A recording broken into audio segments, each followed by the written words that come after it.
wareegtadan ka soo baxday xafiiska wasiirka arrimaha gudaha iyo dowladaha hoose ee Hirshabelle Maxamed Cali Caadle ayaa xilalkii looga qaaday gudoomiye ku-xigeenka maaliyadda iyo siyaasadda gobolka Hiiraan Maslax Maxamed Cismaan iyo gudoomiye ku-xigeenka amniga gobolka Hiiraan Cabdiraxiin Maxamed Taakoy waxaa gudoomiye ku-xigeenka maaliyadda iyo siyaasadda gobolka loo magacaabay Xasan Ibraahim Cabdulle gudoomiye ku-xigeenka amniga gobolka ayaa isna loo magacaabay Khalid Bashiir Macalin labadan mas'uul ee xilalka loo magacaabay ayaa ah kuwa xilalka hore u soo qabtay waxaana tani ay ka dhigan tahay in markii labaad xilalka ay qabtaan labadaasi mas'uul laamaha amniga ayaa la faray inay la shaqeeyaan mas'uuliyiintan cusub ee gobolka Hiiraan loo soo magacaabay Khalid Bashiir Macalin ayaa ku sugan xilligan Beledweyne halka Xasan Ibraahim Cabdulle uu ku sugan yahay magaalada Muqdisho waxaana lagu wadaa in dhawaan Beledweyne uu soo gaaro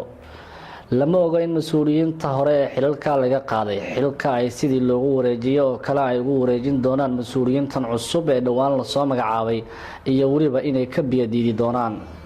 Maxamed Ibraahim Siyaad Kalson TV Beledweyne